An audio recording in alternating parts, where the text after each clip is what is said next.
എല്ലാവർക്കും നമസ്കാരം. പരോക്ഷ അനുഭൂതി നമുക്ക് തുടർന്ന് നോക്കാം. ശ്രീഹരിം പരമാനന്ദം ഉപദേഷ്ടാരമീശ്വരം വ്യാപകം സർവലോകാനാം കാരണം തം നമാമ്യഹം. നമ്മൾ 4 ശ്ലോകങ്ങൾ നോക്കി. ഇനി 5ാമത്തെ ശ്ലോകം. നിത്യമാത്മസ്വരൂപം ഹി ദൃശ്യം തദ്വിപരീതകം ഏവം യോ നിശ്ചയ സമ്യക് വിവേകോ വസ്തുനഃ സവൈ. നിത്യമാത്മസ്വരൂപം ഹി ദൃശ്യം തദ്വിപരീതകം ഏവം യോ നിശ്ചയ സമ്യക് വിവേകോ വസ്തുനഃ സവൈ. ഇവിടെ വിവേകം എന്നുള്ള കാര്യത്തെക്കുറിച്ചാണ് ആചാര്യസ്വാമികൾ ഈ ശ്ലോകത്തിൽ പറയുന്നത്. ഡീറ്റെയിൽഡ് ആയിട്ട് നമ്മൾ നേരത്തെ പഠിച്ചതാണ്, പക്ഷേ അതിലേക്ക് ഒന്ന് കടന്നു പോകും ഇപ്പോൾ സ്വാമികൾ. അപ്പോൾ ഇവിടെ സ്വല്പം അതിൻ്റെ നേരത്തെ നമ്മൾ നോക്കിയതിൽ നിന്നും സ്വല്പം കൂടെ വ്യത്യാസപ്പെടുന്ന രീതിയിലായിരിക്കും അതിൻ്റെ അർത്ഥതലങ്ങളിലേക്ക് പോകുന്നത്. കാരണം കുറച്ചുകൂടെ അഡ്വാൻസ്ഡ് ആയിട്ടാണ് നമ്മൾ പഠിക്കുന്നത്. അതുകൊണ്ട് അർത്ഥതലങ്ങളിൽ സ്വല്പം മാറ്റങ്ങൾ കാണാം. വിവേകം എന്ന് പറയുമ്പോൾ നിത്യാനിത്യ വസ്തു വിവേകം നമ്മൾ പഠിച്ചിട്ടുണ്ട് അല്ലേ? വിവേകം എന്ന് പറയുമ്പോൾ നിത്യാനിത്യ വസ്തു വിവേകം എന്ന് പഠിച്ചിട്ടുണ്ട്. അതാണ് നമുക്ക് ആദ്യം ഓർമ്മ വരിക. അറിവ് നിത്യമായതിനെയും അനിത്യമായതിനെയും കുറിച്ചുള്ള അറിവ്. നിത്യാനിത്യ വസ്തു വിവേകം. വിവേകം എന്ന് കേൾക്കുമ്പോൾ ആദ്യം ഓർമ്മ വരുന്നതാണ്. വിവേകത്തിന് പല അർത്ഥങ്ങളും പറയാം. ഒന്ന് വിവേചനം എന്ന രീതിയിൽ പറയാം. ഗിരിജാമാമി മ്യൂട്ട് ചെയ്യണേ.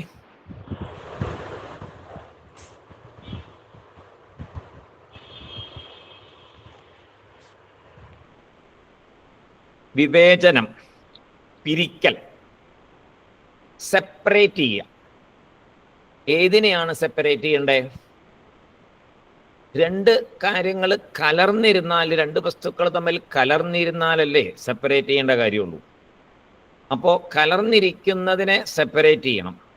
ഇപ്പോൾ അരിയും കല്ലും ഒക്കെ കല്ല് പറക്കി മാറ്റാറുണ്ട്. അങ്ങനെ എന്തെങ്കിലും ധാന്യങ്ങളൊക്കെ കല്ലുണ്ടെങ്കിൽ അല്ലെങ്കിൽ വേറെ ധാന്യം ചേർന്നിരിക്കുകയാണെങ്കിൽ ഒക്കെ പറക്കി മാറ്റാറുണ്ട്. അപ്പോൾ പൊതുവെ അങ്ങനെ പിരിക്കും. അതിന് വിവേചനം എന്ന് പറയും. പൊതുവെ അറിവിനാൽ പിരിക്കൽ.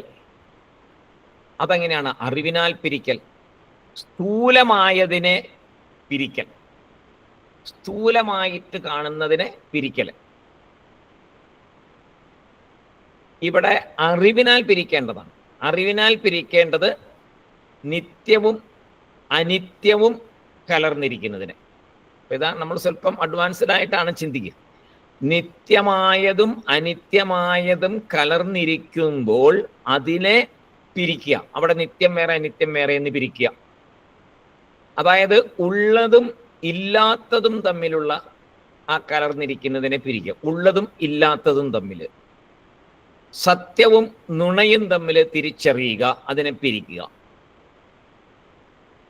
ഏതറിവാണോ ഇത് സത്യമാണ് ഇത് നുണയാണ് എന്ന് പിരിക്കുമോ ആ അറിവാണ് വിവേകം എന്നിവിടെ പറയും. വേറൊരു സ്ഥലത്ത് പറയുന്നു സത്യം ഇത് സത്യം ഇത് നുണ. അങ്ങനെ അതിനെ പിരിക്കുന്ന ഒരു അറിവിനെയും വിവേകം എന്ന് പറയാം. ഉദാഹരണത്തിന് ഒരാള് നമ്മളെ പുകഴ്ത്തി പറയുക, നന്നായിട്ട് ഇങ്ങനെ പുകഴ്ത്തുന്നുണ്ട്, സാറേ ഗംഭീരമായിരുന്നു പ്രഭാഷണം, അങ്ങനെ എങ്ങനെ എന്നൊക്കെ പറഞ്ഞ് ഒത്തിരി പറയുന്നുണ്ട്. അപ്പോൾ നമ്മളതിൻ്റെ ഉദ്ദേശശുദ്ധി എന്താണ് എന്ന് നമ്മൾ മനസ്സിലാക്കണം. നമ്മളോട് പറയുന്ന ആളെ കുറിച്ചൊക്കെ നമുക്കൊരു ചെറിയൊരു ധാരണയൊക്കെ കാണുമല്ലോ.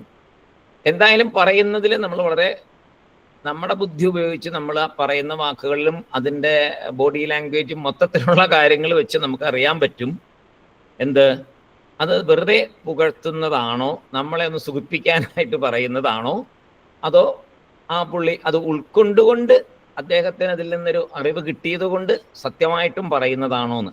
അപ്പോൾ അവിടെ സത്യമായിട്ടും എന്നൊരു വാക്ക് നമ്മൾ ഉപയോഗിക്കും പെട്ടെന്ന്.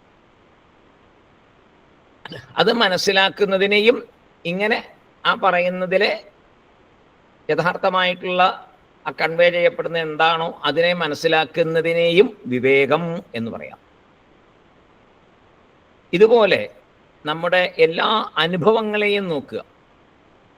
അവ ലോകവും അനുഭവങ്ങളും, ഈ ലോകവും അനുഭവങ്ങളും ശരിക്കും ശാശ്വതമാണോ? ശരിക്കും ശാശ്വതമാണോ നമ്മൾ ഈ കാണുന്ന ലോകവും നമുക്കിവിടെ കിട്ടുന്ന അനുഭവങ്ങളും? അല്ലെങ്കിൽ നമ്മുടെ മനസ്സ് ഏതിനെയെല്ലാം ലക്ഷ്യം വയ്ക്കുന്നുവോ അവയെല്ലാം നാശമില്ലാത്തതാണോ? അങ്ങനെ ചിന്തിക്കണമല്ലോ. ഈ ലോകവും അനുഭവങ്ങളും ശാശ്വതമാണോ? അല്ലെങ്കിൽ നമ്മുടെ മനസ്സ് ഏതിനെയെല്ലാം ലക്ഷ്യം വെക്കുന്നുവോ അവയെല്ലാം നാശമില്ലാത്തതാണോ? അങ്ങനെയും കൂടെ ചിന്തിക്കണം. ശാശ്വതത്തെയും അല്ലാത്തതിനെയും അറിവ് ഉപയോഗിച്ച് പിരിച്ച് നോക്കുന്ന പ്രവൃത്തി ആണ് വിവേകം. ശാശ്വതമായതിനെയും അല്ലാത്തതിനെയും അറിവ് ഉപയോഗിച്ച് പിരിച്ച് സെപ്പറേറ്റ് ചെയ്ത് നോക്കുന്ന പ്രവൃത്തി വിവേകം. രണ്ടാമതായിട്ട് നോക്കുകയാണെങ്കിൽ, ഈ നമ്മൾ സെപ്പറേറ്റ് ചെയ്യുന്നുണ്ടല്ലോ, പിരിക്കുന്നുണ്ടല്ലോ, ആ ശക്തിക്ക്, ആ പിരിക്കുന്നൊരു ശക്തി നമ്മളിലുണ്ട്. ആ ശക്തിക്ക് വിവേകം എന്ന് പറയാം. പിരിക്കുന്ന ആ ഒരു അറിവ് ശക്തി, അതിന് വിവേകം എന്ന് പേർ.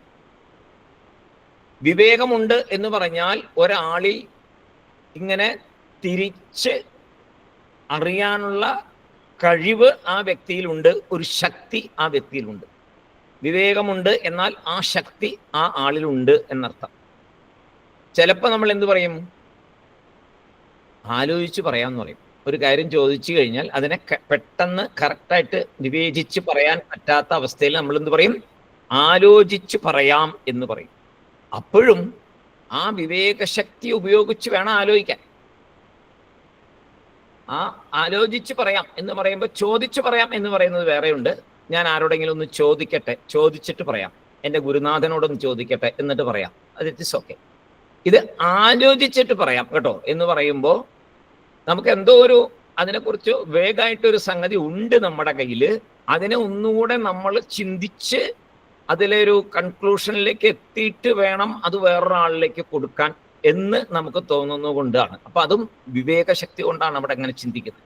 അല്ലെങ്കിൽ അപ്പൊ ഉള്ളിലുള്ള എന്താ അയാളോട് പറയും, ഇങ്ങനെയാണ് തോന്നുന്നത്. അതല്ല, അപ്പൊ വിവേകമുള്ള ആൾ മാത്രമേ ആലോചിച്ചിട്ട് പറയാമെന്ന് പറയൂ. എന്തെങ്കിലും ചെറിയൊരു ഡൗട്ട് ഉണ്ടെങ്കിലും ആലോചിച്ചിട്ട് പറയാമെന്ന് പറയും. ഒന്നും അറിയാത്ത ആളാണെങ്കിൽ ആരോടെങ്കിലും ചോദിച്ചിട്ട് പറയാം. അപ്പോ വിവേകത്തിന്റെ പല രീതിയിൽ വിവേകത്തിനെ ഇങ്ങനെ പറയുന്നുണ്ട്. ഇത് ഓരോരോ ശക്തികളായിട്ട് പറയുന്നുണ്ട്. ഒരു തരത്തില് വിവേകത്തിന് ആക്ഷൻ അല്ലെങ്കിൽ ക്രിയ എന്നും കൂടെ പറയാം. ഇരിക്കുകയല്ലേ, അപ്പൊ ഒരു ക്രിയയല്ലേ, അങ്ങനെ പറയുന്നവരും. പിന്നെ ഇപ്പൊ ഒരു ശക്തിയായിട്ട് പറഞ്ഞു. ഇവിടെ ഇത് രണ്ടുമല്ല.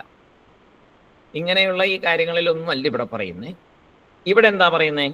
സാധനാചതുഷ്ടയത്തില് നാം വിവേചിച്ച് അറിഞ്ഞ് ഇരിക്കുന്നുവല്ലോ, ആ അറിവ്, അതിനാണ് വിവേകം എന്ന് പറയുന്നത്. സാധനാചതുഷ്ടയത്തില് നമ്മൾ വിവേചിച്ച് അറിഞ്ഞ് ഇരിക്കുന്ന ആ അറിവിന് വിവേകം എന്ന് പറയും. അതായത് കൺക്ലൂഷനിലെത്തി തീർച്ചപ്പെടുത്തിയ ഒരു കാര്യത്തിനാണ് ഇവിടെ വിവേകം എന്ന് പറയുന്നത്. തീർച്ചപ്പെടുത്തി, നിത്യാനിത്യത്തിലൊക്കെ പോയി അതൊക്കെ മനസ്സിലാക്കി തീർച്ചപ്പെടുത്തി ഇത് നിത്യമാണ്, ഇത് അനിത്യമാണെന്ന് ആ തീർച്ചപ്പെടുത്തിയിരിക്കുന്ന ആ അവസ്ഥയിലാണ് ഇവിടെ വിവേകത്തെ പറയുന്നത്. ഇവിടെ വേർതിരിച്ചറിയാനുള്ള കഴിവോടെ നിത്യം അനിത്യം എന്ന് പിരിച്ച് അതിനെ അറിഞ്ഞ് ഇത് നിത്യം ഇത് അനിത്യം എന്ന ഒരു ഉറച്ച തീരുമാനത്തിൽ മനസ്സ് എത്തി. ആ ബുദ്ധിയെ വിവേകത്തോടു കൂടിയ ബുദ്ധി എന്ന് പറയുന്നു. അപ്പൊ നമ്മുടെ ഒരു സ്ഥലം മാറി. ജസ്റ്റ് തിരിച്ചറിയൽ മാത്രമല്ല, ഇവിടെ അറിഞ്ഞ് അതിലിരിക്കുന്നു, നിഷ്ഠനായിരിക്കുന്നു. അവിടെയാണ് സാധനാചതുഷ്ടയത്തിലെ വിവേകം. അതോടുകൂടി സാധകൻ ആ ഉറച്ച നിശ്ചയത്തിലിരിക്കും. നിത്യവും അനിത്യവും തമ്മിൽ വിവേചിച്ചറിഞ്ഞ് അതിൽ തീരുമാനത്തിൽ, മനസ്സിൽ ഉറച്ച തീരുമാനത്തിലെത്തി അതോടുകൂടി സാധകൻ ഇരിക്കുന്നു. അതാണ് ഇവിടെ പറയുന്നത്. അപ്പൊ നമ്മൾ നേരത്തെ വെറുതെ എങ്ങനെ വിവേകം അല്ലെങ്കിൽ ഇന്നതാണെന്ന് പറയുന്ന പോലെ അല്ലല്ലോ, കുറച്ചുകൂടെ അഡ്വാൻസ്ഡ് ആയിട്ടല്ലേ പോകുന്ന ആചാര്യസ്വാമികൾ ഇവിടെ.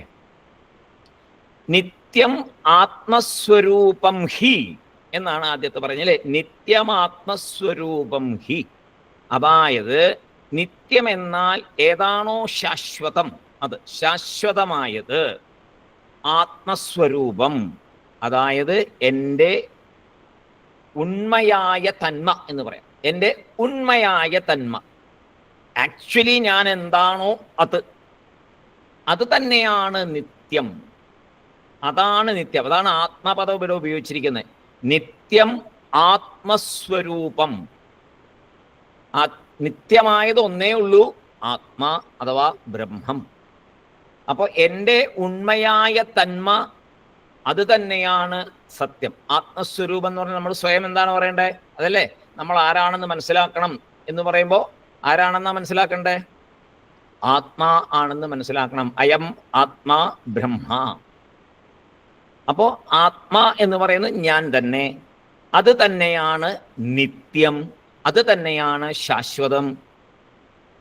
എൻ്റെ അടുത്ത് എന്താ വെച്ചാൽ നമ്മൾ ഞാൻ എന്ന് മനസ്സിലാക്കാറായില്ല. അതുകൊണ്ട് അവിടേക്ക് എത്തുന്നതിന് മുമ്പേ പറയുകയാണ്, എൻ്റെ അടുത്ത് ഏതാണോ നാശമില്ലാതിരിക്കുന്നത് അത് സ്വരൂപമായിരിക്കുന്നു.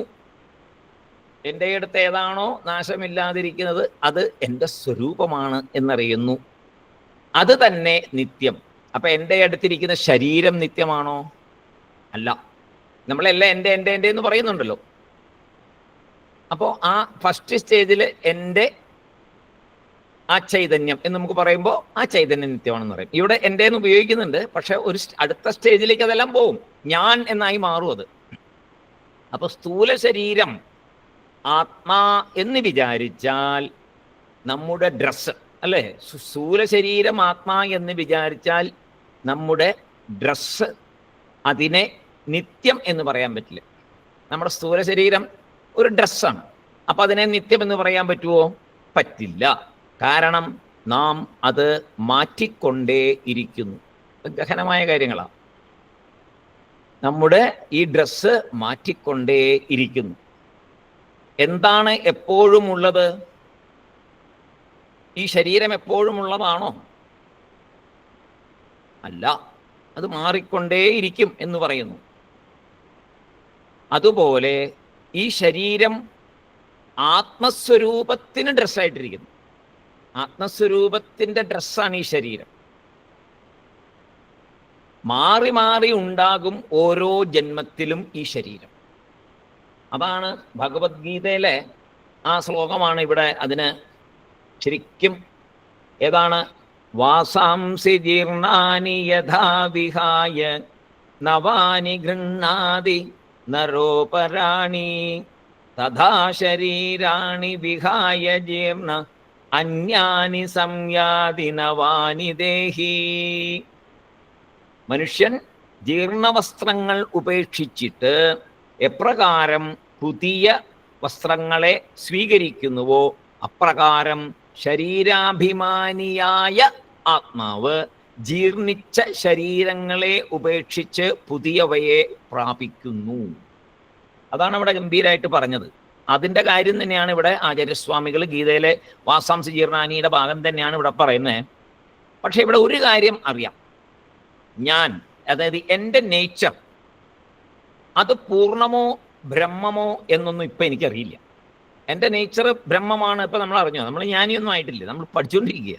അപ്പം ഇപ്പോൾ എനിക്ക് എൻ്റെ നേച്ചർ പൂർണ്ണമായതാണോ, എൻ്റെ നേച്ചർ ശരിക്കും ഞാൻ ബ്രഹ്മമാണോ എന്നൊന്നും ഇപ്പോൾ നമുക്കറിയില്ല. എൻ്റെ ഉണ്മയായ സ്വരൂപം നിത്യമായിരിക്കും എന്ന് ശാസ്ത്രത്തിൽ നിന്ന് മനസ്സിലാക്കുന്നു, വേദങ്ങളിൽ നിന്ന് മനസ്സിലാക്കുന്നു, ഉപനിഷത്തുകളിൽ നിന്ന് വേദാന്തങ്ങളിൽ നിന്ന് മനസ്സിലാക്കുന്നുണ്ട്. ഗുരുനാഥൻ പറഞ്ഞു തരുന്നു, എൻ്റെ ഉണ്മയായ സ്വരൂപം നിത്യമായിരിക്കും. ഞാനൊരു ശൂന്യവാദിയല്ല, മരിച്ചാൽ ഒന്നുമില്ല, അങ്ങനെയല്ല. അതിനാൽ ഈ സ്വരൂപം നിത്യമാണ്. പക്ഷേ ഈ ശരീരം നശിച്ചു പോകുന്നത് നമ്മൾ കാണുന്നുണ്ട്. മരിച്ചു കഴിഞ്ഞാൽ ഉടനെ ശരീരത്തെ കത്തിക്കുന്നു, കുഴിച്ചിടുന്നു, അല്ലെങ്കിൽ ജലത്തിൽ സമാധിയോ എങ്ങനെ വെച്ചാൽ അത് പോകുന്നു. അത് നമ്മൾ കാണുന്നുണ്ട്. അപ്പോൾ അത് അനിത്യമാണ് എന്നുള്ളത് ഉറപ്പാണ്. പക്ഷേ ശാസ്ത്രം പറയുന്നുണ്ട് ജീവൻ എന്ന സ്വരൂപം നിത്യമാണ് എന്ന്. അപ്പോൾ ഒരു കാര്യം നോക്കുമ്പോൾ അതെങ്ങനെയാ എന്ന് വെച്ചാൽ ചെറുതായിട്ടൊന്ന് നോക്കുമ്പോൾ എല്ലാ കാര്യങ്ങളെയും, എല്ലാ വസ്തുക്കളെയും പുറത്ത് നോക്കുകയാണെങ്കിൽ ഒരു മരം, അല്ലെങ്കിൽ ഒരു പേന, ഒരു ഷർട്ട്, അല്ലെങ്കിൽ ഒരു നദി, ഒരു മല, എല്ലാത്തിനെയും നമ്മൾ ഇതുണ്ട് എന്നറിയുന്നുണ്ട്. എന്തിന്? കാറ്റ് വീശുന്നുണ്ട്, മഴ പെയ്യുന്നുണ്ട്, ഇവിടെ ഒരു മരമുണ്ട്, ഇവിടെ ഒരു ടേബിൾ ഉണ്ട്, ഇതാ എൻ്റെ അടുത്ത് എൻ്റെ കൂട്ടുകാരനുണ്ട്. ഇങ്ങനെ ഉണ്ട് എന്ന് അറിയുന്നതിനെയാണ് അറിവ് സ്വരൂപം എന്ന് പറയാം. ഉണ്ട് എന്നറിയുന്നതിന് അറിവ് സ്വരൂപം. അങ്ങനെ എല്ലാത്തിനെയും ഉണ്ട് എന്ന് അറിയുന്നുണ്ട്. ഉണ്ട് എന്ന് അറിയുന്ന ഒരു സംഭവം നിത്യമല്ലെങ്കിൽ അങ്ങനെ അറിയാൻ പറ്റത്തില്ലല്ലോ. നിത്യമല്ലെങ്കിൽ ഇപ്പൊ ഇതുണ്ട് എന്നറിഞ്ഞു, കുറച്ച് കഴിയുമ്പോൾ മറ്റൊന്നിനെ ഉണ്ട് എന്നറിയാൻ പറ്റും. എല്ലാത്തിനെയും അറിയാൻ പറ്റുന്നുണ്ട്. കുഞ്ഞിലെ തൊട്ട് ഇപ്പൊ നമ്മുടെ എത്ര ഏജ് ആണോ ഇത്രയും ഏജ് വരെ എല്ലാത്തിനെയും ഉണ്ട് എന്ന് നമ്മൾ അറിഞ്ഞിട്ടുണ്ട്. അതേസമയം ആ ഉണ്ട് എന്ന് നമ്മൾ അറിഞ്ഞവയെല്ലാം പലതും നശിച്ചു പോയിട്ടുണ്ട്. എന്തിന്? അവനവന്റെ ശരീരം തന്നെ ഉണ്ട് എന്ന് നമ്മൾ കുഞ്ഞിലെ നോക്കുമ്പോൾ എൻ്റെ കൈ കുഞ്ഞായിരുന്നു, അങ്ങനെ പലതും, കാല് കുഞ്ഞായിരുന്നു, ഇതൊക്കെ നമുക്കറിയാം. അന്നുണ്ട്, കൈയുണ്ട്, കാലുണ്ട്, എല്ലാം. വലുതായപ്പോഴോ അതെവിടെ പോയി? അത് വളർന്നു, വലുതായി. അപ്പൊ മാറ്റം സംഭവിച്ചു, പരിണാമം സംഭവിച്ചു, മാറ്റം സംഭവിച്ചു. അതേപോലെ നമ്മൾ അന്ന് കണ്ട പലതും ഇന്നില്ല. ഇപ്പൊ തന്നെ അല്ലേ എന്തുമാത്രം നോർത്ത് ഇന്ത്യയിൽ മുഴുവൻ പ്രളയത്തിന്റെ കെടുതിയാണ്. ഇതിപ്പോ ഇന്ന് ഒരു ഭൂകമ്പം ഉണ്ടായിരിക്കുന്നു അഫ്ഗാനിസ്ഥാനിൽ. അവിടെ ഭയങ്കര, അഫ്ഗാനിൽ ഭൂകമ്പം, അതിഭയങ്കര ഭൂകമ്പം, ആയിരക്കണക്കിന് ആൾക്കാർ മരിച്ചെന്നാ കേൾക്കുന്നു. അപ്പോൾ ഉണ്ടായതെല്ലാം പോയി. അവിടെ എല്ലാം എന്തൊക്കെയോ ഉണ്ടായിരുന്നു, ഒന്നുമില്ല ഇപ്പോൾ. ഇങ്ങനെ നമ്മൾ കൺമുന്നിൽ കണ്ടുകൊണ്ടിരിക്കുകയാണ്. ഉണ്ട് എന്ന് നമ്മൾ കണ്ടതൊന്നും ഇപ്പോൾ, കണ്ടതിൽ പലതും ഇപ്പോൾ ഇല്ല. അപ്പോൾ ഉണ്ട് എന്നറിഞ്ഞ ആ അറിവ് സ്വരൂപം, ഉണ്ട് എന്നറിയുന്ന ആ അറിവ് സ്വരൂപം തന്നെ പറയാൻ പറ്റില്ല, അതിന് വേറെ ഒന്നും പറയാൻ പറ്റില്ല. ഉണ്ട് എന്നറിയുന്ന ആ ശക്തി പെർമനന്റ് ആണ്. എല്ലാത്തിനെയും ഉണ്ട് എന്നറിയുന്നുണ്ട്. അതേസമയം അറിയപ്പെട്ടത്, എന്തിനെയാണോ അറിഞ്ഞത്, അറിയപ്പെട്ടതൊന്നും ശാശ്വതമായിട്ട് കാണുന്നും ഇല്ല. അപ്പോ അറിവ് സ്വരൂപം നിത്യം. വേറെ ഒരു അറിവ് കൂടി ഉണ്ട്. അതെന്താണ് എന്ന് വെച്ചാൽ തത് വിപരീതകം ദൃശ്യം. തത് വിപരീതകം ദൃശ്യം, രണ്ടാമത്തെ വരി. നിത്യമാത്മസ്വരൂപം ഹി ദൃശ്യം തദ് വിപരീതകം. തദ് വിപരീതകം ദൃശ്യം. ഈ അറിവ് സ്വരൂപമായ ആത്മാവിന് വിപരീതമായി ഇരിക്കുന്നത് ഒന്നുണ്ട്. ഏതാണ്? ആത്മസ്വരൂപം നിത്യമാണ്. അറിവ് എന്ന് നമ്മൾ അറിഞ്ഞു, ഉണ്ട് എന്നറിഞ്ഞിരിക്കുന്ന ആ നമ്മുടെ ശക്തി നിത്യമാണ്, നമുക്കറിയാം. അതേസമയം കാണുന്നത്, അതിനാണ് ദൃശ്യം എന്ന് പറയുന്നത്. കാണുന്നതും അതുകൊണ്ട് കണ്ട് അനുഭവിക്കുന്നതുമായ ഈ ലോകം വിപരീതകം അല്ലേ? അത് വിപരീതമല്ലേ? വിപരീതം എന്ന് പറഞ്ഞാൽ എന്താണ്? ആദ്യം പറഞ്ഞത് നിത്യം എന്നുള്ളത്, അതിന്റെ വിപരീതം അനിത്യം, വിപരീതകം. ഏതാണ്? ഇപ്പൊ ഈ പറഞ്ഞ കാര്യം തന്നെ. എല്ലാം ഉണ്ട് എന്ന് നമ്മൾ അറിഞ്ഞു, പലതും പിന്നീട് ഇല്ലാതെ കണ്ടായി.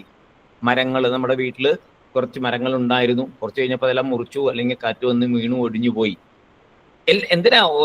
എല്ലാവർക്കും അറിയാവുന്ന, കൂടുതൽ എക്സ്പ്ലെയിൻ ചെയ്യേണ്ട കാര്യം എല്ലാവർക്കും അറിയാം. കാണുന്നതൊന്നും നിലനിൽക്കുന്നില്ല എന്നുള്ളൊരു സത്യമാണ് വിപരീതകം ദൃശ്യം. ആത്മസ്വരൂപത്തിന് എതിരായിരിക്കും. അതാണ് ഇവിടെ പറയാൻ മനസ്സിലാക്കേണ്ടത്. ആത്മസ്വരൂപത്തിന് എതിരായിരിക്കുന്നു നമ്മൾ ഈ കാണുന്നത് മുഴുവൻ. എന്ത് രസമായിട്ട് ആചാര്യസ്വാമി ഇത് കൊണ്ടുപോകുന്നത്. ആത്മസ്വരൂപത്തിന് എതിരാണ് ഈ കാണുന്നത് മുഴുവൻ. വളരെ ക്ലിയർ അല്ലേ? അനിത്യം എന്ന വാക്കിനെ ഇവിടെ ആചാര്യസ്വാമികള് ദൃശ്യം എന്നായിട്ട് ഉപയോഗിച്ചു. അനിത്യം എന്നുള്ളതിനെ ദൃശ്യം എന്ന് ഉപയോഗിച്ചു, സിമ്പിളായിട്ട്. നമ്മൾ ദൃശ്യം എന്ന് പറയുമ്പോൾ നമ്മൾ അങ്ങനെ ചിന്തിക്കാറില്ലല്ലോ. ദൃശ്യം മുഴുവൻ അനിത്യമാണെന്ന് നമ്മൾ ചിന്തിക്കാറില്ല. ഇപ്പോഴല്ലേ ആ ഒരു ചിന്ത വരുന്നത്. ആചാര്യസ്വാമി പറഞ്ഞു തന്നപ്പോഴല്ലേ, ഈ ഗ്രന്ഥത്തിൽ കൂടെ പോയപ്പോഴല്ലേ അത് വന്നത്. ദൃശ്യം അനിത്യം. അപ്പൊ പെട്ടെന്ന് നമുക്ക് ഒരു ദൃശ്യത്തെ നമ്മൾ ആ സ്റ്റേജിലേക്ക് ഉയരാൻ, നമ്മുടെ മനസ്സിനെ ഉയർത്തി കൊണ്ടുവരാൻ വളരെ എളുപ്പമാണ് ഇതിൽ കൂടെ പോകുമ്പോൾ. ഇനി കാണുന്നതൊന്നും സത്യമല്ല മീൻസ് ശാശ്വതമല്ല, നിത്യമല്ല എന്ന് നമുക്ക് അറിയാൻ ഇനി വളരെ എളുപ്പമാണ്. ഇത് പഠിച്ചു കഴിഞ്ഞാൽ എന്ത് കാണുമ്പോഴും അമിതമായ മോഹം ഇതിനകത്തേക്ക് വരില്ല. കാരണം ഒട്ടനെ വരും. ആചാര്യസ്വാമി പറഞ്ഞിട്ടുണ്ടല്ലോ, ദൃശ്യമാണ് വിപരീതം, ആത്മസ്വരൂപത്തിന് വിപരീതമാണല്ലോ ഇത് എന്ന് ഓർമ്മ വരണം ഇത് പഠിച്ചു കഴിഞ്ഞാൽ. അതിനാണ് നമ്മളിത് പഠിക്കുന്നത്. ആ സ്റ്റേജിലേക്ക് കൊണ്ടുപോവാണ് നമ്മളെ, കാണുന്നതിലൊന്നും ഭ്രമമില്ലാതെ ആക്കാൻ കൊണ്ടുപോവുക. അപ്പൊ ഈ അറിവ്, കാണുന്നതും അനുഭവിക്കുന്നതും അനിത്യം, ഈ അറിവ് എവിടുന്ന് കിട്ടി എന്നാണ് ഇപ്പോൾ. ഈ അറിവ് എവിടുന്നാണ് നമുക്ക് കിട്ടിയേ? ഈ അറിവ് നമുക്ക് കിട്ടിയത് വേദാന്തം പഠിച്ച് കിട്ടിയതാണോ? അല്ല. കാരണം വേദാന്തം പഠിക്കാനുള്ള ഒരു ക്വാളിഫിക്കേഷനാണിത്. വേദാന്തം പഠിക്കാനായിട്ട് ഇനി കിടക്കുന്നത്. അപ്പോൾ വേദാന്തം പഠിക്കാനായിട്ട് പോകുമ്പോൾ കിട്ടുന്ന ചില ബേസിക് ആയിട്ടുള്ള അറിവുകളാണിത്. ഇതെങ്ങനെയുണ്ടായി? ദൃശ്യമൊന്നും അത് വേദാന്തം പഠിക്കേണ്ട കാര്യമില്ലല്ലോ. ഇപ്പോൾ ചുമ്മാ വേദാന്തം പഠിക്കാത്തവർക്ക്, നമ്മൾ തന്നെ ശരിക്കും വേദാന്തം ഒന്നും പഠിച്ചിട്ടില്ല, പഠിക്കാൻ തുടങ്ങണം. അവിടെ ഇവിടെയൊക്കെ ചെറുതായിട്ട് പുസ്തകത്തിന്റെ സൈഡിലൊക്കെ പോകണം, അത്രേ ഉള്ളൂ. അപ്പൊ പിന്നെ നമുക്ക് പക്ഷെ മനസ്സിലാവുന്നുണ്ട് ഇത് പറയുമ്പോൾ. എന്ത്? ഈ ദൃശ്യം ഇത് അനിത്യമാണ്, നിത്യമല്ല, അനുഭവങ്ങളിൽ കൂടെ കാണുന്നു. അനുഭവത്തിൽ കൂടി എന്നുള്ളൊരു കാര്യം ഇവിടെ വരുന്നുണ്ട്. വിചാരം ചെയ്യുമ്പോൾ ഇതിന് ഇവിടെ നമ്മൾ പണ്ട് പഠിച്ചൊരു സംഭവം വളരെയധികം ഇതിന് ഉപകാരപ്രദമാണ് ഈ ഭാഗം മനസ്സിലാക്കാൻ. മുണ്ടകോപനിഷത്തില് 2-ാമത്തെ ഖണ്ഡത്തില് 12-ാമത്തെ ശ്ലോകമായിട്ട് നമ്മൾ പഠിച്ചു. പരീക്ഷ്യ ലോകാൻ കർമ്മചിതാൻ ബ്രാഹ്മണോ നിർവേദമായാന്യശ്ച കൃതകൃതേന തദ്വിജ്ഞാനാർത്ഥം സ ഗുരുമേവാഭിഗച്ഛേത് സമിത്പാണി ശ്രോത്രിയം ബ്രഹ്മനിഷ്ഠം എന്ന് പഠിച്ചു. പരീക്ഷ ലോകാൻ കർമ്മചിതാൻ എന്നുള്ള പ്രസിദ്ധമായ ഒരു ശ്ലോകമാണ് അവിടെ നമ്മൾ പഠിച്ചത് മുണ്ടകോപനിഷത്തിൽ. എന്താണ് അവിടെ പറഞ്ഞതെന്ന് വെച്ച് കഴിഞ്ഞാൽ, എങ്ങനെയാണ് ഒരു ബ്രാഹ്മണൻ കർമ്മം കൊണ്ട് സമ്പാദിക്കാവുന്ന ബ്രഹ്മാദി സ്ഥാവരാന്തങ്ങളായ ലോകങ്ങളെയെല്ലാം പരീക്ഷിച്ച് അവയുടെ നശ്വര സ്വഭാവവും നിസ്സാരതയും മനസ്സിലാക്കി നിത്യമായ പദം കർമ്മം കൊണ്ട് നേടുവാൻ സാധ്യമല്ലെന്നറിഞ്ഞ് കർമ്മങ്ങളിൽ വിരക്തനായിത്തീരുന്നു. അതായത് നമ്മൾ ഓരോ പ്രവൃത്തി ചെയ്ത് കർമ്മചിതാണ്, കർമ്മങ്ങൾ ചെയ്ത് ചെയ്ത് ചെയ്ത് വരുമ്പോഴാണ് മനസ്സിലാകുന്നത് ഇതൊന്നും ശാശ്വതമല്ല എന്ന് അറിഞ്ഞു വരുന്നു. ഇങ്ങനെയൊക്കെ ചിന്തിക്കുന്നവരൊക്കെ ഉള്ളൂട്ടോ, അല്ലാത്തവർക്കൊന്നും ഒരു പ്രശ്നമില്ല. നമ്മളെപ്പോലെ ഇതിനെക്കുറിച്ചൊക്കെ ചിന്തിക്കണമെന്ന് ആഗ്രഹിക്കുന്നവർക്ക്, നമ്മൾക്ക് മനസ്സിലാകാത്ത ഒരുപാട് കാര്യങ്ങൾ ആധ്യാത്മിക ലോകത്തുണ്ടെന്ന് മനസ്സിലാക്കണം എന്നുള്ളവർക്ക് ഇങ്ങനെ പരീക്ഷ ലോകാൻ, നമ്മൾ ചെയ്ത കർമ്മങ്ങളും അതിനുണ്ടായിരുന്ന ഫലങ്ങളും അതിൽ ശാശ്വതമാണോ ചിന്തിച്ച് വരുമ്പോൾ ഒന്നുമല്ലല്ലോ എന്ന് തോന്നും. അപ്പോഴാണ് നിത്യമായ സുഖം എവിടെ കിട്ടും, ഇതൊന്നും നിത്യമല്ലല്ലോ എന്ന്. അപ്പോ ആണ് സമിത്പാണിയായിട്ട് ഈശ്വരന്റെ കാരുണ്യമുണ്ടെങ്കിലേ അത് വരുള്ളൂ. ഈശ്വരാനുഗ്രഹം ഉണ്ടെങ്കിലേ ഗുരുവിനെ തേടാൻ തോന്നുള്ളൂ, അല്ലെങ്കിൽ ഗുരു ഇങ്ങോട്ട് വന്നു വിടും.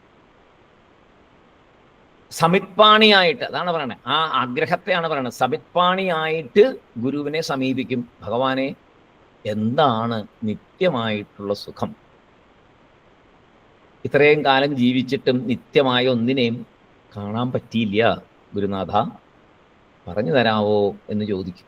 അപ്പോഴാണ് ഗുരു പറഞ്ഞു തരുന്നത്. അർജുനൻ അങ്ങനെയല്ലേ ഉണ്ടായേ, എന്ത് ചെയ്യണമെന്ന് അറിയില്ല ഭഗവാനെ, ഇനി ആ ഭഗവാനല്ലാതെ ഇനി ഒരു രക്ഷയില്ല. ഞാൻ അറിയാവുന്നതൊക്കെ കുറെ വിളമ്പി, ഒക്കെ ഭഗവാൻ മിണ്ടാതിരുന്നു. അവസാനം പറഞ്ഞു, എനിക്കൊന്നും അറിയില്ല, എന്നെ ഒരു ശിഷ്യനായിട്ട് സ്വീകരിച്ച് പറഞ്ഞു തരൂ. ഈ ഒരവസ്ഥ, അതാണ് പരീക്ഷ ലോകാൻ. അപ്പോൾ വെറുതെ അനുഭവിച്ചതുകൊണ്ട് മാത്രം മുന്നോട്ട് പോയാൽ നമുക്ക് അറിവ് കിട്ടില്ല. അനുഭവത്തെ വിചാരം ചെയ്യണം. അപ്പം നമുക്ക് ഈ അറിവ് കിട്ടിയിട്ടുണ്ട്, നമ്മൾ വിചാരം ചെയ്തിട്ടുമുണ്ട്. അങ്ങനെ കിട്ടി. ഇനിയാണ് വേദാന്തത്തിലേക്ക് പോകാൻ പോകുന്നത്. അപ്പം നമുക്ക് വെറുതെ അനുഭവിച്ചു പോയിട്ടല്ല നമുക്ക് വന്ന് സ്വല്പം വിചാരം നമ്മൾ ചെയ്തിട്ടുണ്ട്. നമ്മളെല്ലാവരും വിചാരം ചെയ്തിട്ടുണ്ട്. ഈ വഴിയിലേക്ക് ചിന്തിക്കുന്നവരെല്ലാവരും അനുഭവത്തെ വിചാരം ചെയ്യണം. അങ്ങനെ വിചാരം ചെയ്യുമ്പോൾ ഒന്നും ശാശ്വതമല്ല എന്ന് മനസ്സിലാകും. അല്ലേ? അങ്ങനെയല്ലേ നമുക്ക് മനസ്സിലായേ? നമ്മുടെ ജീവിതത്തിൽ ആണല്ലോ. എൻ്റെ ഉള്ളിലുള്ള ആ അന്വേഷണം ഈ ലോകത്തിന് തൃപ്തിപ്പെടുത്തുവാൻ കഴിയില്ല. അതാണ് അടുത്തത് മനസ്സിലാക്കേണ്ടത്. ഈ ശാശ്വതമല്ലാത്തതാണെല്ലാം എന്ന് മനസ്സിലാക്കി ശാശ്വതമായത് എന്ത് എന്ന് മനസ്സിലാക്കി തരണമെങ്കിൽ ഇവിടെയുള്ള ഒരു വസ്തുവിനും അത് ചെയ്തു തരാൻ പറ്റില്ല. ഏത് വസ്തു എടുത്താലും അതിനത് ചെയ്തു തരാൻ പറ്റില്ല. ലോകം എന്ന് പറഞ്ഞാൽ വസ്തുക്കളെ കൊണ്ട് നിറഞ്ഞതല്ലേ. ഈ ലോകത്തിലൊന്നിനും അത് ചെയ്തു തരാൻ പറ്റില്ല.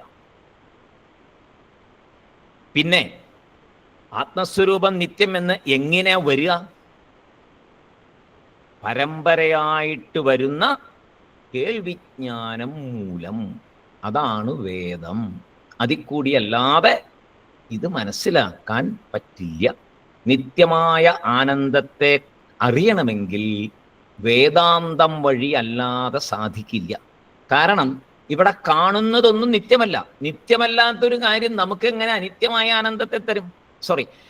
അനിത്യമായ ഇവിടെ കാണുന്ന വസ്തുക്കൾ നിത്യമായ ആനന്ദത്തെ എങ്ങനെ തരും?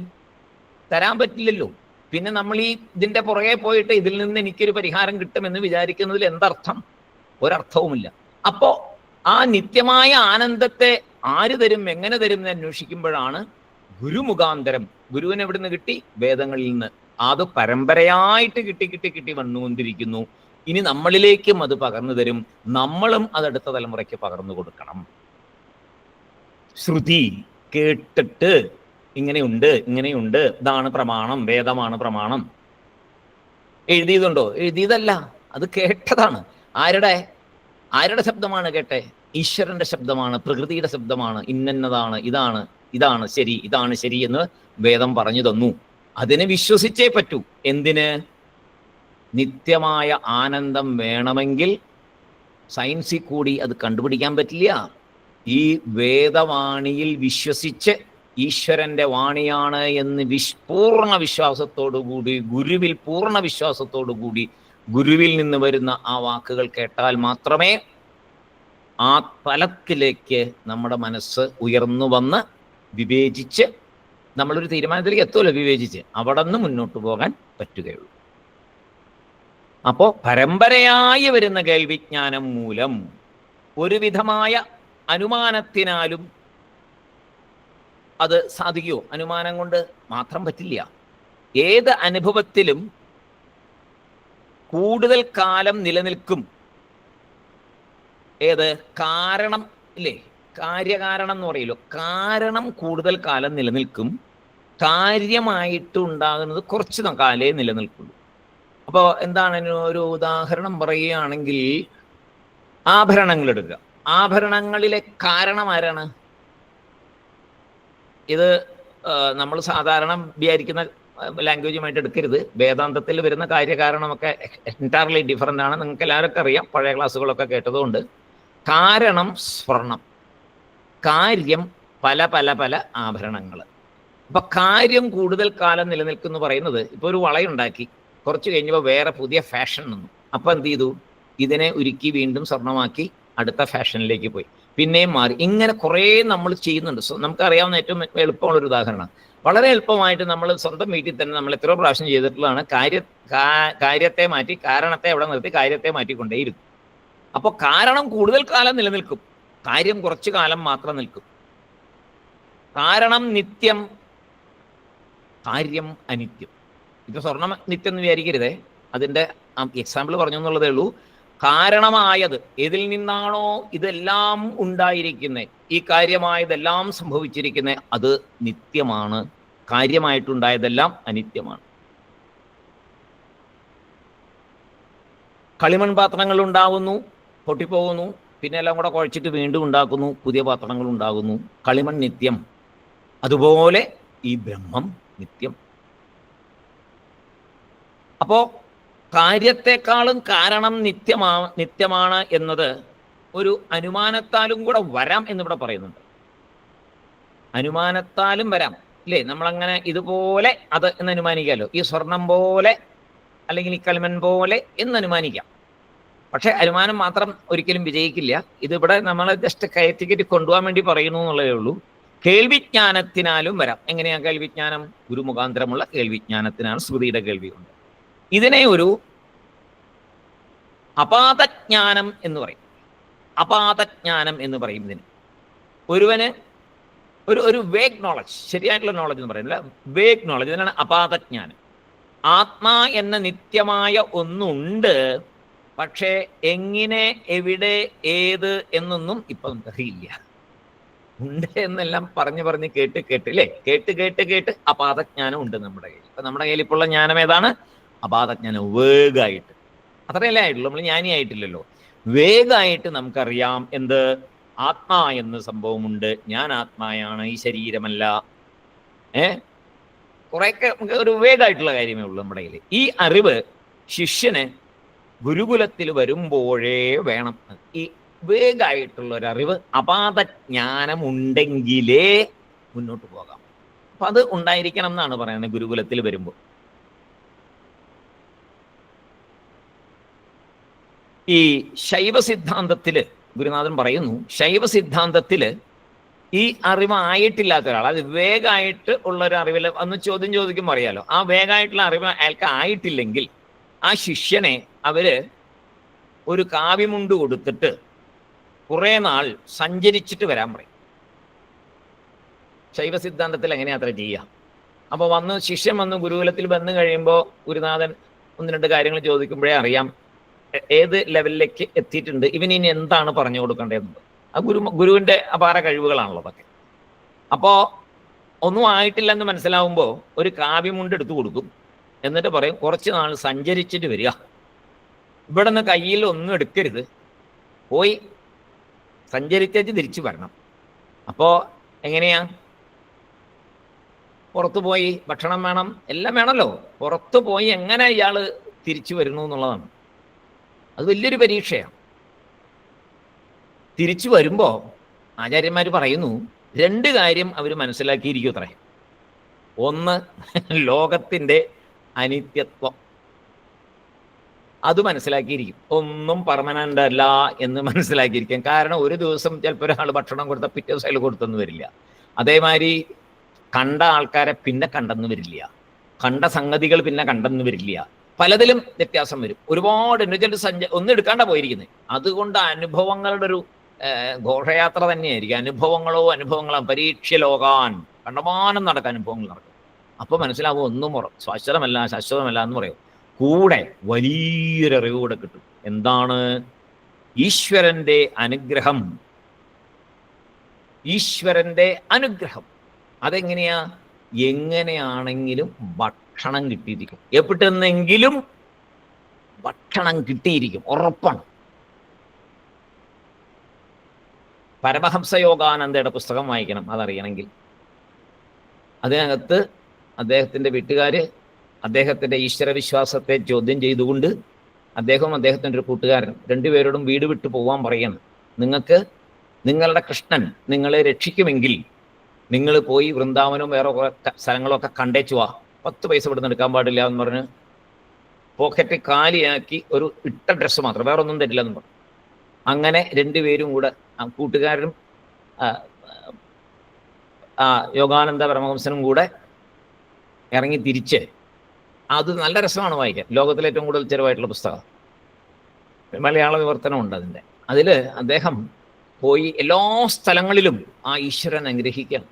സാധാരണ ശാപ്പാടിന് പകരം സദ്യ വരെ കിട്ടുന്ന ഭാഗങ്ങളുണ്ട് അതിനകത്ത്. വായിക്കേണ്ടതാണ്, രസകരമായിട്ടുള്ള കാര്യങ്ങളാണ്. കയ്യിൽ പൈസയില്ല, യാത്ര പോകണം, എങ്ങനെ ടിക്കറ്റ് ആരെടുത്ത് കൊടുക്കും? ഇവിടുന്ന് വണ്ടിയിലാതെ പോകാൻ പറ്റില്ല, നടന്നു പോകാൻ പറ്റില്ല, തീവണ്ടി കയറി പോകണം. അതൊക്കെ സംഭവിക്കുന്നുണ്ട് അതിനകത്ത്, വായിച്ചു നോക്കണം.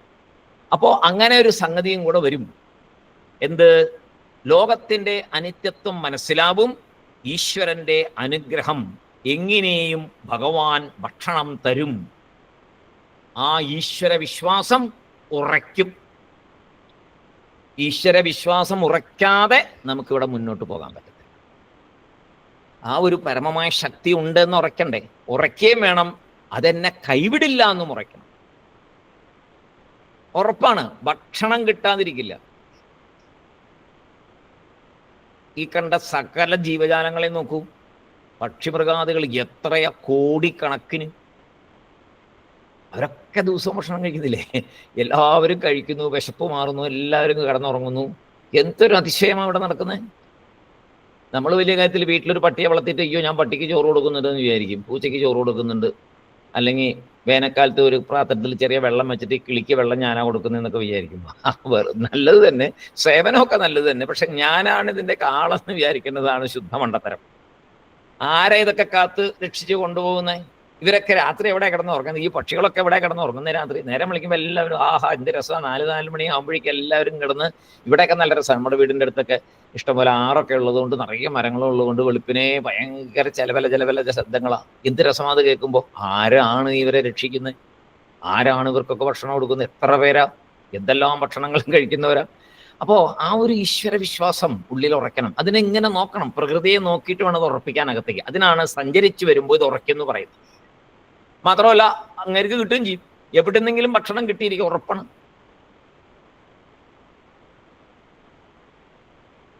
അപ്പോ ഏവം യഹ് നിശ്ചയ, ഏവം യഹ നിശ്ചയ അല്ലേ, ഏവം യോ നിശ്ചയ സമ്യക് വിവേകോ വസ്തുന സവൈ. അതും കൂടെ എടുത്തേക്കാം നമുക്കിന്ന് ഒരു ശ്ലോകം കംപ്ലീറ്റ് ചെയ്യാം. യഹം സ നിശ്ചയം, നേരത്തെ പറഞ്ഞ നിശ്ചയമുണ്ടോ? സമ്യക്, ശരിയായ നിശ്ചയമുണ്ടോ? വിവേക വസ്തുനഃ സവൈ, വസ്തുക്കൾ ഇവിടെ 2 വസ്തുക്കളുണ്ട്. ആത്മാ എന്നൊരു വസ്തു, ജഗത് എന്ന ലോകം എന്ന മറ്റൊരു വസ്തു. ആത്മാ എന്ന ഒരു വസ്തുവും ജഗത് അഥവാ ലോകം എന്ന മറ്റൊരു വസ്തുവും 2 വിഷയങ്ങൾ. ഇവിടെ പിരിക്കൽ എന്ന പ്രവൃത്തിയല്ല, പിരിക്കുന്ന ശക്തിയുമല്ല.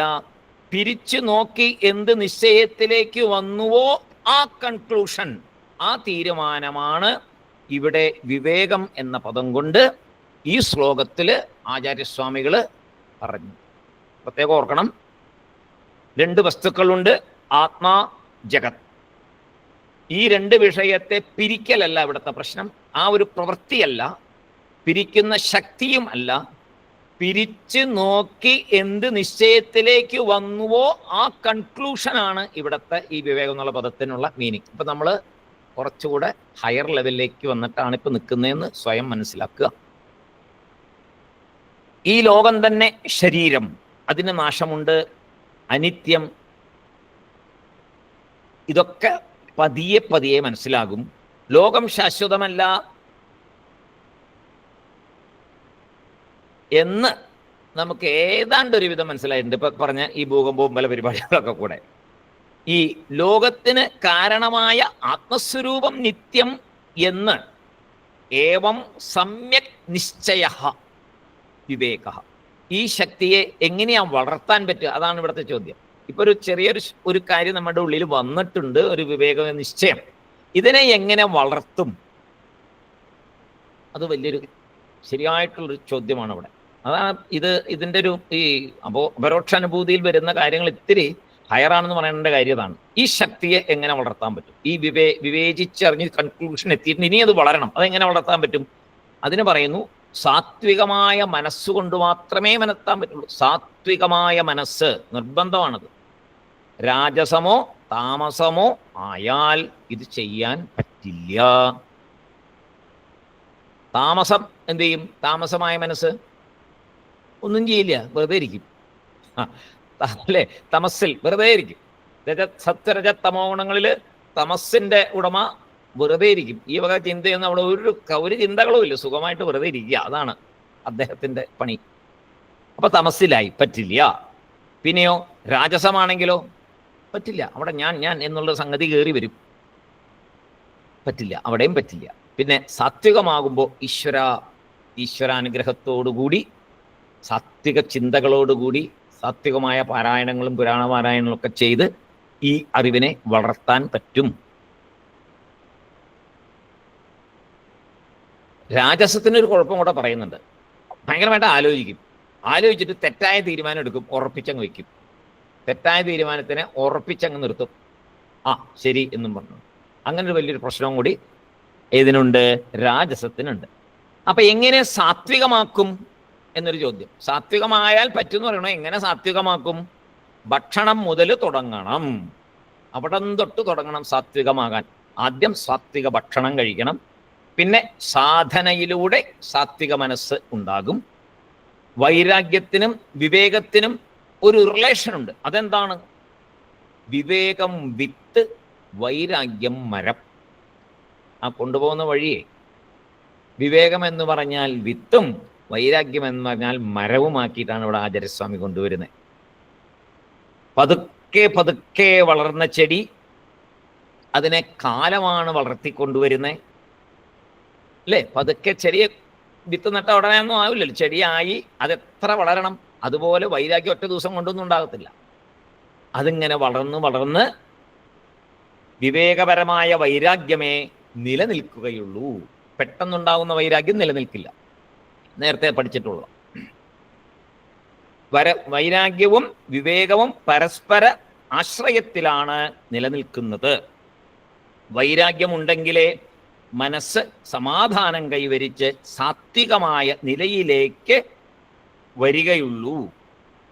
മനസ്സെപ്പോഴും വിക്ഷേപത്തിലാണ്, അട്രാക്ഷൻസിൽ പെടും. മനസ്സ് എപ്പോഴും വിക്ഷേപത്തിലാണ്. മനസ്സെപ്പോഴും ഇങ്ങനെ നമ്മളെ പലതിലേക്കും ആകർഷിച്ചു കൊണ്ടിരിക്കും. മനസ്സിൽ കൂടെയാണല്ലോ ആകർഷണം നടക്കുന്നത്. പലതിനെ കാണുമ്പോൾ ആകർഷണം ഇത് ഉണ്ടാക്കുന്ന ആള് മനസ്സാണ്.